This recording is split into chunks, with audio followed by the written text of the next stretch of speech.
Film की शुरुआत में हम देखते हैं कि सरप नाम की एक औरत को लोगों पर ब्लैक मैजिक करने के जुर्म में पकड़ा गया है और सजा दी जा रही है। उसके जख्मों पर नींबू का रस छिड़का जाता है। रॉयल चीफ एम्बाह सरप को बहुत से लोगों को नुकसान पहुंचाने के जुर्म में डेथ पेनल्टी देते हैं। सरप दावा करती है कि वो सिर्फ लोगों की मदद कर रही थी, लेकिन गुस्से में भड़की भीड़ उसे झूठी और शैतान डायन बोलकर गाली देती है। चीफ उसे अपने गुनाहों पर पछतावा करने और ऊपर वाले से माफी मांगने को कहते हैं। सरप कर्ज देते हुए कहती है कि जब दुख और मुसीबत आएगी तो सब उसी को ही ढूंढेंगे। वो याद दिलाती है कि जब लोग भूखे और गरीब थे तब उसी ने उन्हें दौलत दी थी और बेऔलाद लोगों को बच्चा दिया था। सरप कहती है कि ये पावर उनके ऊपर वाले की दी हुई नहीं है। इसके बाद चीफ उसकी डेथ पेनल्टी को अंजाम देने का ऑर्डर देते हैं। वो खुद को आजाद करने की मांग करती है, वरना जंगली जानवर की तरह सबकी जान लेने की धमकी देती है, लेकिन आखिर में उसका सर धड़ से अलग कर दिया जाता है।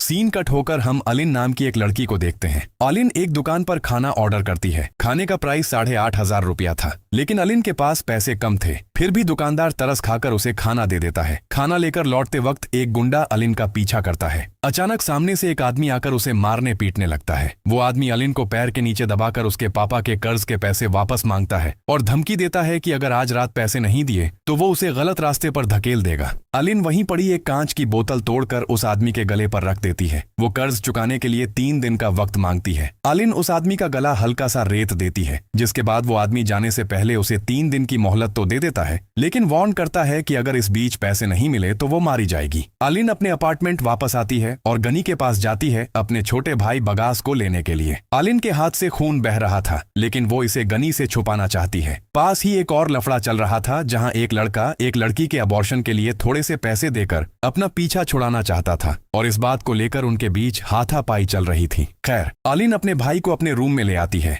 बगास अलिन को बताता है कि वो भूखा है। अलिन दुकान से लाया हुआ खाना बगास को खाने के लिए देती है। इसके बाद अलिन बगास के साथ खेलती है। दोनों भाई बहन मिलकर इमेजिनेशन में चांद पर जाने का खेल खेलते हैं और तारों से भरे आसमान की कल्पना करके खुश होते हैं। अलिन काम पर जाने से पहले बगास से दुआ मांगती है। बगास उम्मीद करता है कि वो बहुत सारे पैसे लेकर लौटेगी ताकि वो दोनों खुशी से रह सकें। सीन कट होता है और हम अलिन को एक सुनसान जगह पर देखते हैं। अचानक वहां उसके मरे हुए पापा आते हैं और अपनी और उसकी मां की मौत के लिए अलिन को ब्लेम करते हैं। वो एलिन को जिंदगी भर तकलीफ देने की धमकी देते हैं। पापा की वो खौफनाक हालत देखकर एलिन डर के मारे चिल्लाते हुए नींद से जाग जाती है, यानी अभी तक एलिन एक नाइटमेयर देख रही थी। खैर, इसके बाद एलिन नहाकर रेडी होती है और काम के लिए निकल पड़ती है। एलिन जब गनी के रूम के बाहर पहुंचती है तो सुनती है कि गनी फितरा को गैम्बलिंग, कर्ज और एक लड़की को प्रेग्नेंट करने के लिए ब्लेम कर रहा है। पलटकर फितरा कहता है कि अलिन को इस काम में लाकर गनी ने ही असली मुसीबत खड़ी की है। ठीक तभी अलिन दरवाजा नॉक करती है और फितरा दरवाजा खोलता है। अलिन उनके साथ इस मिशन पर जाने की जिद पर अड़ी रहती है। हालांकि गनी उसे दोबारा सोचने को कहता है। फितरा को लग रहा था कि उसे फंसाया गया है। फितरा गुस्से में आ जाता है और किसी भी हाल में अलिन को साथ लेने के लिए राजी नहीं होता। एक सीक्रेट रिकॉर्डिंग को लेकर वहां टेंशन बढ़ जाती है। फितरा अलिन का गला दबाकर उसकी दी हुई धमकी याद दिलाता है। अलिन उनके सामने 2 ऑप्शन रखती है, या तो उसे इस रॉबरी में साथ ले चलें या फिर वो रिकॉर्डिंग लेकर पुलिस के पास चली जाएगी। इस पर फितरा भड़क जाता है और उसे जान से मारने की धमकी देता है। गनी फितरा को शांत करने की कोशिश करता है।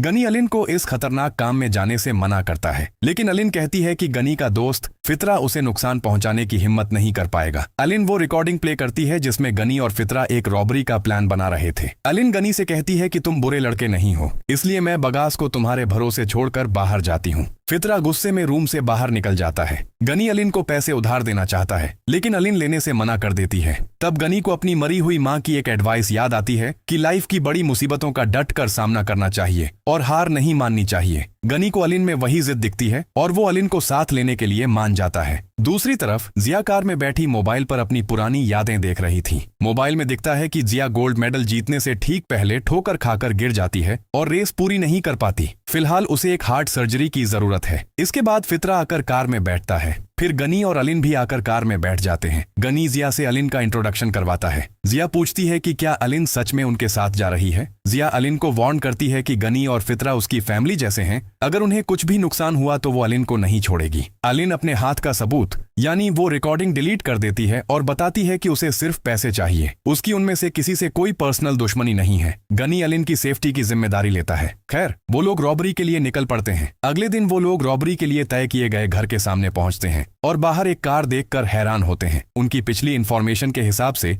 हर फ्राइडे घर के सभी लोग बाहर रहते हैं, इसलिए वो अपने इन्फॉर्मर डोडी से फोन पर कांटेक्ट करने की कोशिश करते हैं। डोडी बताता है कि घर खाली होना चाहिए था, शायद वो लोग बिना कार के कहीं गए हैं। इसके बाद नेटवर्क इशू की वजह से कॉल कट जाता है। कार को देखकर फितरा कंफ्यूजन में पड़ जाता है। गनी फिलहाल इस मिशन को रोकना चाहता है, लेकिन फितरा अपनी पर्सनल प्रॉब्लम और जिया की अर्जेंट सर्जरी की याद दिलाकर पीछे हटने से मना कर देता है। वो एक दूसरे पर ब्लेम डालने लगते हैं और उनमें झगड़ा शुरू हो जाता है। झगड़े के बीच जिया की तबीयत खराब हो जाती है, जिससे फितरा और गनी उसकी टेंशन लेने लगते हैं। जिया उन्हें याद दिलाती है कि वो लोग एक दूसरे के भाइयों जैसे हैं, इसलिए ऐसी सिचुएशन में झगड़ा करना ठीक नहीं है। जिया की बात सुनकर वो शांत होते हैं और एक दूसरे से हाथ मिलाकर माफी मांगते हैं। वो लोग अंधेरा होने तक वेट करने का फैसला करते हैं और फिर घर में घुसने का प्लान बनाते हैं। अलिन एक नाइटमेयर देखकर डर से चिल्ला उठती है। फितरा उसे वार्न करता है। अलिन माफी मांगती है। मिशन पर जाने का वक्त हो गया है। जिया फितरा और गनी को रेडियो और टॉर्च देती है और कोई टॉर्च या रेडियो न होने की वजह से अलिन को कोई इक्विपमेंट नहीं दिया जाता और उसे गनी के साथ ही रहने को कहा जाता है। फितरा, गनी और अलिन अंदर जाएंगे और जिया बाहर कार में रहकर उन पर नजर रखेगी। वो तीनों गेट के सामने जाते हैं और दीवार फांदकर अंदर घुस जाते हैं। फितरा घर का दरवाजा लॉक समझकर खोलने की कोशिश करता है, लेकिन अलिन जैसे ही हाथ लगाती है तो समझ आती है कि दरवाजा असल में लॉक नहीं था। खैर, वो तीनों घर में एंटर करते हैं और तलाशी शुरू करते हैं। फितरा, गनी और अलिन को ग्राउंड फ्लोर पर पैसे और कीमती चीजें ढूंढने को कहता है और खुद ऊपर वाले फ्लोर पर जाने का फैसला करता है। 30 मिनट बाद वापस मिलने की बात तय होती है। गनी एक रूम के सामने जाकर एलिन को चोरी करने के रूल्स समझाता है। वो कहता है कि सिर्फ महंगी और ज्यादा क्वांटिटी में मौजूद चीजें ही लेना, ताकि ऑनर्स को आसानी से पता न चले। वो एलिन को लालच करने से मना करता है। फिर वो एलिन को एक बैग देकर उस रूम में भेजता है और खुद दूसरे रूम में चला जाता है। वो तीनों 3 अलग रूम्स में घुसकर तलाशी शुरू करते हैं। ऊपर वाले फ्लोर पर फितरा कीमती चीजें मिलने पर बैग भरने लगता है। दूसरे रूम में गनी अलमारी के अंदर पैसों के बहुत सारे बंडल्स देखता है। इधर अलिन को एक ड्रॉर में कुछ चूड़ियां और रिंग्स मिलती हैं। उसके पास वाला दरवाजा अपने आप बंद हो जाता।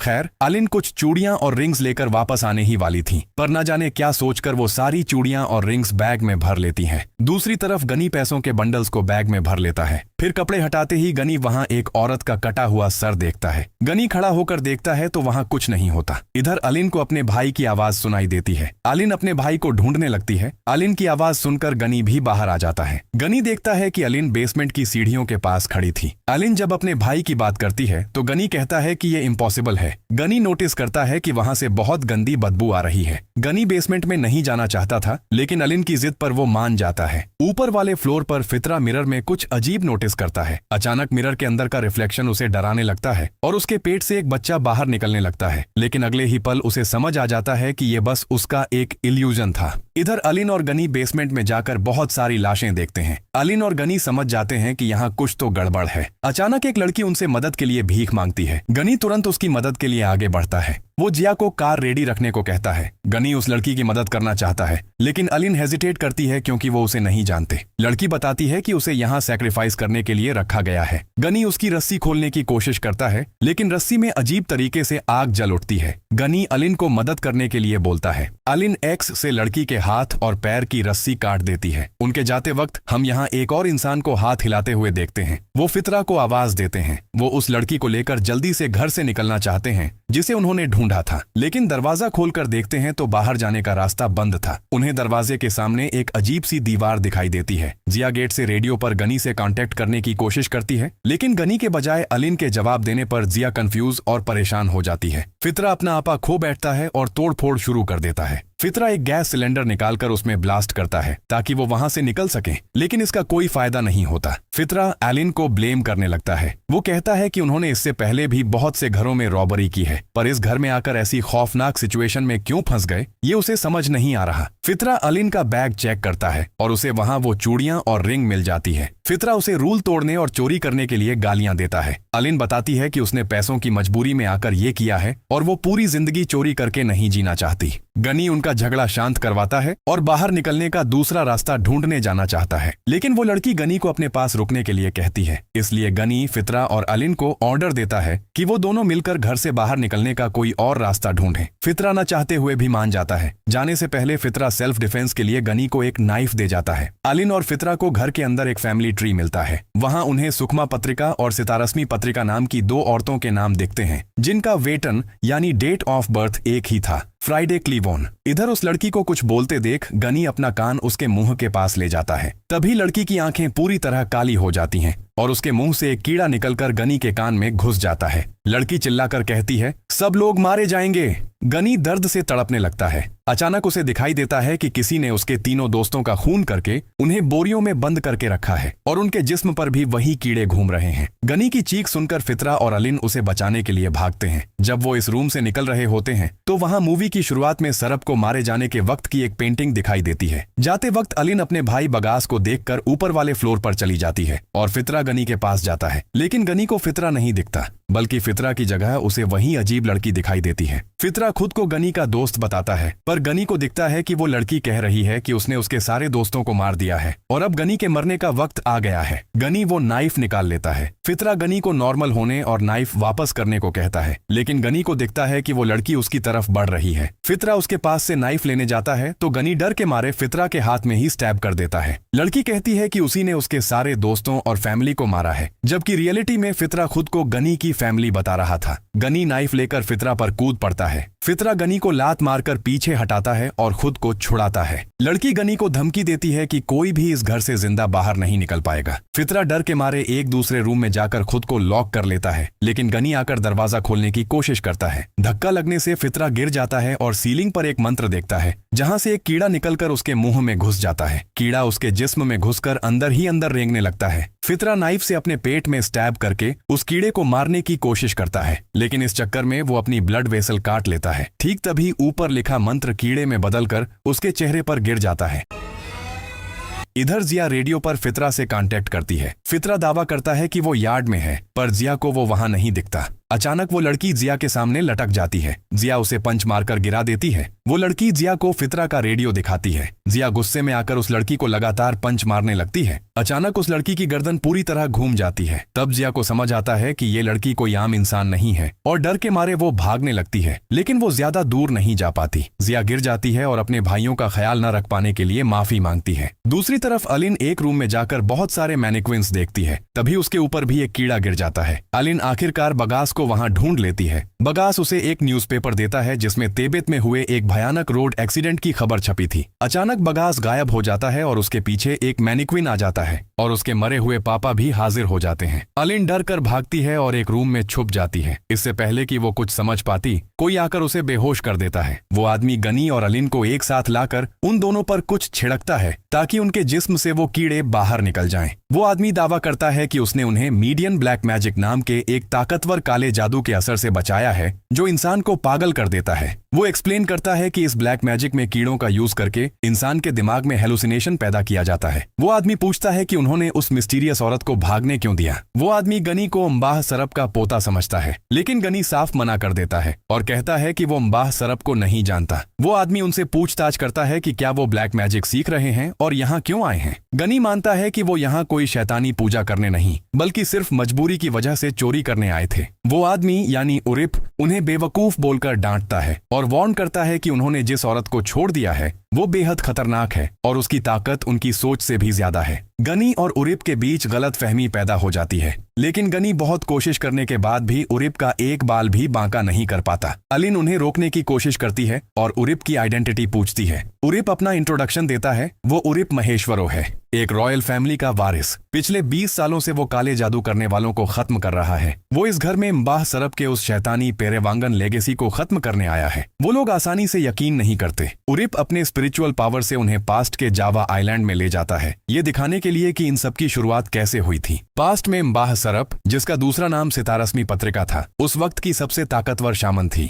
उसके पास खोदाम या पेरेवांगन नाम की एक सुपरनेचुरल एंटिटी बनाने की पावर थी, जिसका नाम व्रेजित था। सरब का कर्ज था कि उसके आने वाले वंशजों में जो भी बिल्कुल उसके जैसी सेम डेट ऑफ बर्थ पर पैदा होगा और जिसका नाम सुखमा होगा, उसी के जरिए वो और व्रेजित हमेशा के लिए अमर रहेंगे। उरिप कहता है कि तुम लोगों ने जिस औरत की मदद की है वही असल में सुखमा है और इस श्राप को तोड़ने का सिर्फ एक ही रास्ता है, एक खास तलवार जिसका नाम कैरिस सिरनो पेटेंग है। इम्बाह सरब भले ही मर चुकी है पर उसकी आत्मा अभी भी बदले की आग में जल रही है। इसके बाद उरिप उन्हें वापस उस घर में लाता है और बताता है कि वो इस घर में इसलिए आया था ताकि व्रेजित की पावर सुकमा के पास ट्रांसफर न हो सके। यहाँ एक फ्लैशबैक में दिखाया जाता है कि उरिप आकर सुकमा की फैमिली के सभी लोगों को मार देता है।